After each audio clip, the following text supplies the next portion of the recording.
Hello, everyone, and welcome to yet another session on communications research. In the previous session, we studied how there are different kinds of variables and how we make study of the message or the source or the receivers of media in communication research. We also looked at different kinds of variables and how they will be used in research context. Now here we will be talking about sampling. As you all understand, there is one whole universe or population out of which a certain sample is chosen, which is studied in order to understand that population and then to bring out the results of that study. So, a population or a universe is the entire group of units which has to be examined. Say, for example, the teenagers of Delhi. So, here what we are talking about is all the teenagers of Delhi in different schools in different areas, and then we choose certain a few units of them, which is what we call a sample. And what is a unit? A unit is the smallest part of the universe which can be studied. So in this example, it could be one single teenager, boy or girl. That is one unit of our study. All the teenagers of Delhi NCR will comprise the universe, and what we will do is we will pick up a sample from that universe, and then we will study this. Brand managers' perception of social responsibility campaigns, a study of leading newspapers of India. Now, every brand manager here is a unit whose perception we will be studying. But how have we chosen this? That is what we call sampling. Out of the entire universe, the gamut of units that we have, we choose a certain section of it, which we call the sample. Another example can be coverage of crime against women in national channels, a study of prime time news of NDTV and Aaj Tak. So every story which relates to crime against women on any of these channels will become a unit. Then, it is also important to understand what is a census as compared to what is a sample. A census is when every member of the population is examined. So if every teenager that we were talking about is studied, is spoken to, is interviewed, or is surveyed, that is what we call a census. But when we pick a small representative sample from that census, that is what is called a sample. So a representative subset of the population. And how representative is this subset? This subset that we pick as a part of our sample should be able to clearly represent every section of the teenage population of Delhi. Now, how is this sampling done? This sampling works on the basis of theory of probability, which states that if the number of chances are equal, every unit has equal chance to be represented. So if the number of chances should be so adequately defined and so adequately presented that the chance of any teenager out of all of them who are present in Delhi should be equal to all others. So when this is done, the sample is chosen on the basis of probability, which is a scientific method. Now, let us look at what this probability sampling is. When we select according to mathematical guidelines, where the chance of selection of each unit is known, that is known as probability sampling. And for all practical purposes in research, we try and make use of probability sampling until and unless there are certain constrictions, there are certain limitations due to which we will have to, selectively pick our sample. That is what we call the non-probability sample. We will just discuss this. But before we go on to that, it is also important to understand the importance of picking your sample scientifically. As long as you're picking your sample scientifically, you are ensuring that there is no error or there is minimal error in your research. So probability sampling actually allows the researchers to calculate the amount of sampling error which is present in the study, while non-probability does not. Only when you know that you have scientifically picked your sample and you've put it to your study, you know what can be the margin of error in this. But if you have picked and chosen according to your own convenience, then you're not able to exactly underline what could be the margin of error which can be present in the study. So probability sampling is important from that context. Now, let us look at the non-probability sampling. Like I said, non-probability is not as scientific as probability, because there we are making use of mathematical guidelines to decide who will be a part of our sample and who will not be a part of the sample. But for non-probability sampling, this is something that happens only when there are certain kinds of restrictions or limitations on the researcher. So what are the different types of non-probability sampling? One is convenience sampling, which takes into account the readily accessible subjects for study. So say, for example, if I am going for a pilot study, it is all right to pick the sample conveniently. For example, when you're talking about shoppers in a mall, obviously you would be looking at those people who would be ready to spare 5 minutes of their time to speak to you about the brand that you are talking about. Or a group of students who are enrolled in an introductory media course. So they have no background information of mass media. They have not studied it in their school. So here you can make use of convenient sampling. You can pick and choose people who you think will be better suited, or who have the time, or who are willing to speak to you or participate in your survey, say, for example. So this can be helpful in collecting exploratory information, but it may have unknown quantities of error. And hence I said that such kind of sampling can be made use of when you are looking at a pilot study, or when it is an exploratory study where only you are looking at the chances of how good a study can this turn out to be, or what are the chances of success of the study, or whether the tool that you have formulated, whether it is being implemented properly and is fetching the right results or not. So for that we can make use of convenient sampling.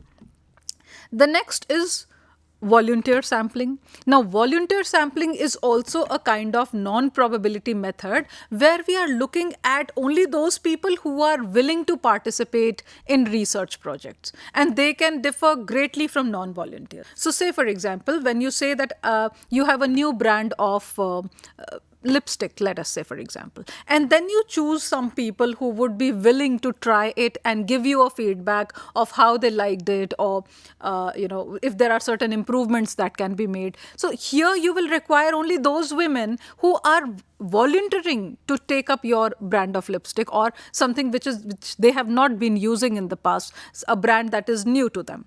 So here you require volunteer sample. As compared to this, there is another kind of non-probability sample which we call purposive sample. Now, this purposive sample is selected on the basis of specific qualities or characteristics. So, on his or her own, the researcher will have to eliminate those people who fail to meet the criteria. Having said this, the researchers will have to select people who will use a particular type of product and ask them to compare it with a new product. Say, for example, we look at people who use Apple iPhones. So those who are non-users of iPhones will automatically not be a part of this. So this is called purposive sample. Then there is also another kind of sample which is called quota sample. Quota sample is a sample which is selected to meet the predetermined or known percentage of people. So this is something, say for example, how iPhone owners differ from non-owners again. So you will have to pick only, you may know that there are only 40% people who make use of iPhone. So hence this becomes a quota selection. Now, having said this about the non-probability sample, let us look at the type of probability sample. The first kind of probability sample, which like I said, that it is based on the basis of, you pick the selection, you do your selection on the basis of mathematical guidelines. So one way could be the random sampling. This is a kind of probability sampling. What is random sampling? Where every unit in the universe or population has equal chance of being selected. All your non-probability sampling methods like volunteer, like purposive, or quota sampling, unlike them all, here in random sampling, each unit will have equal chance of selection. Also, the selection procedure must be free from subjective intervention by the researcher. So the selection procedure is such where you do not maybe prefer girls over boys, for a study. So there is no such kind of subjective demarcation by the researcher. Only then the sampling becomes random.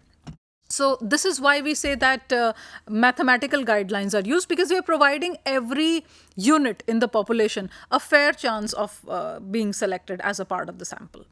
Then, as for mathematical guidelines, we also make use of random number tables here.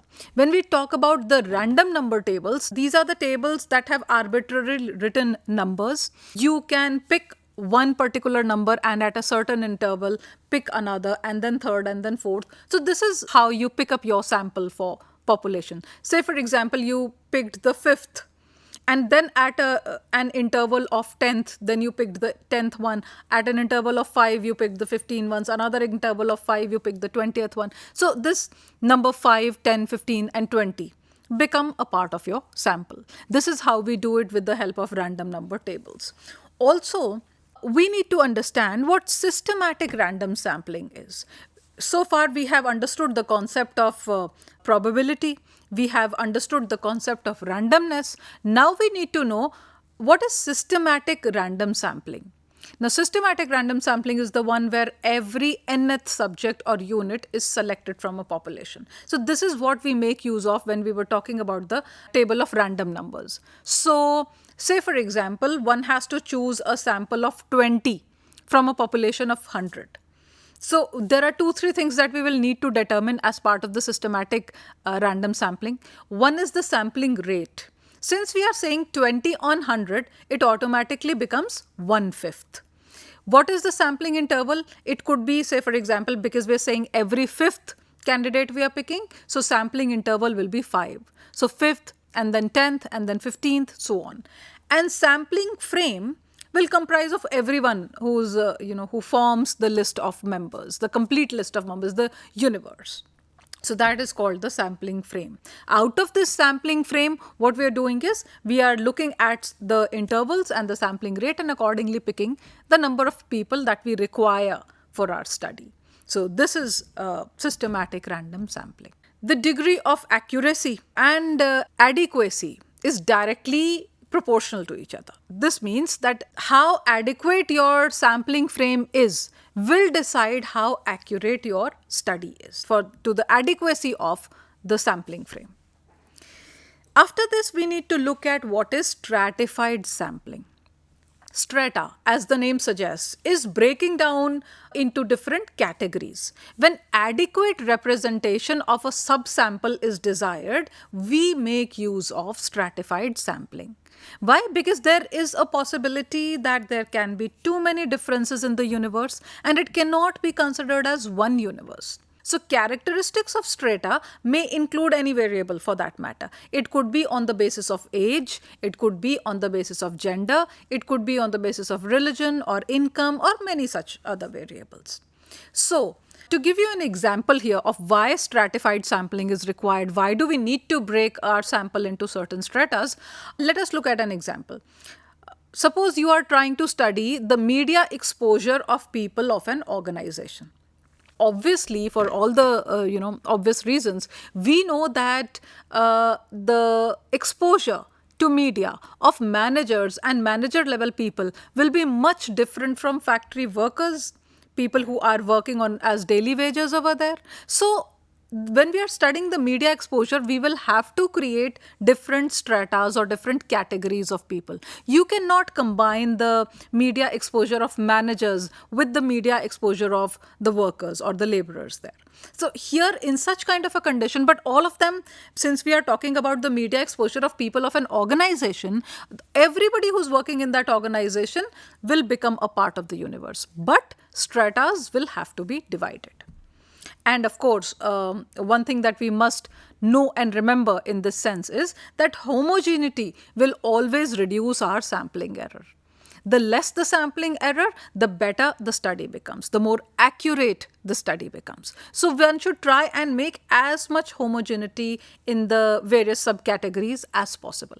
Precisely the reason why we have to break it down into categories. Next, we will look at cluster sampling. And cluster sampling is when we select the sample in groups or categories in the absence of complete sampling frame. because we do not have that sampling frame, and there are certain kinds of errors that can enter in defining these initial clusters. These clusters are, what are we actually doing is, as the word suggests, cluster is a group, and this group is a sample. So every group that we pick up for study can have two kinds of errors which we must be on a lookout for. These errors could enter the study in defining either the initial clusters, maybe we have not defined the initial clusters properly, or it can be the error in selecting from the clusters. So say for example, you are looking at the magazine reading habits of people in Delhi. So here you will have to divide it, because Delhi is a big city. You'll have to divide it into north, west, east, south, and central Delhi. So there can be one kind of error, could be that you have not properly taken care of. Maybe central Delhi is very small as compared to South Delhi. So how do you manage that kind of a situation? How can you make those kind of clusters? That is one error that can enter. The second error would be that when you're picking people from that cluster, say for example, South Delhi, who are the people who you picking? Are you picking auto wallahs? Are you picking people who do not have the kind of time to go through magazines? Or are you picking those people who is the intelligentsia and who continues to read on their digital devices or otherwise? So there will come a problem, because here this kind of an error must be terminated. So this is what we understand by cluster sampling. Then what is also important is what kind of method one is using. Which kind of, whether we're making use of probability method of sampling or we are making use of non-probability method of sampling, how are we doing our sampling? What are the factors that decide on this? The first is the purpose of study.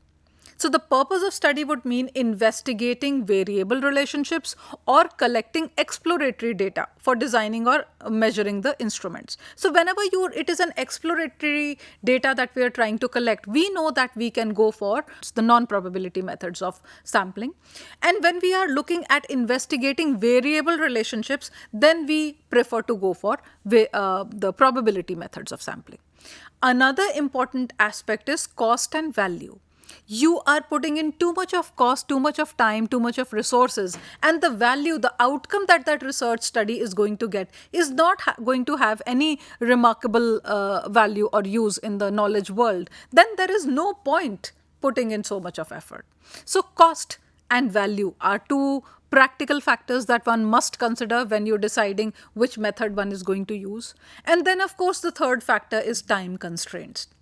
There can be studies that may ask for longer durations of study, longer durations of experiments as compared to the others. So one should look at what is the kind of time constraint one has. Say for example, when you are doing a research for an advertising agency and you are checking whether a particular new brand of cosmetics will be a success or a failure, then you have a different kind of time constraint as compared to a study which is more academic in nature, which is being done to add something to the knowledge bank or to understand what are the gaps which are there, which you must weed out in order to make a good study. So those time constraints will have to be looked at. And of course, one important factor also is the amount of error that is allowed. In pilot studies, non-probability methods would do and non-probability styles of sampling would do. But if it is not just a pilot study or you're not just checking whether an instrument will be functional or not functional, in that case, it has to be a probability method of sampling.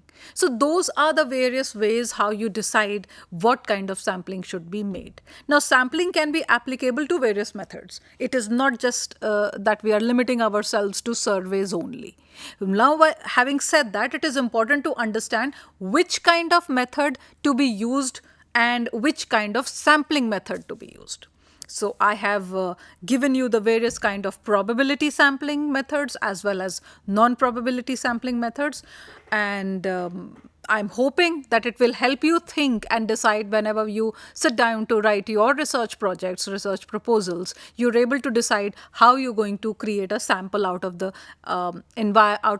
population or the universe that is available with you. Learning always excites thought. And I'm hoping that this session has helped you excite your thought about research, about sampling, about the kind of study that you would want to do. Happy learning, everyone. I hope you stand benefited with this session and this video. Thank you all.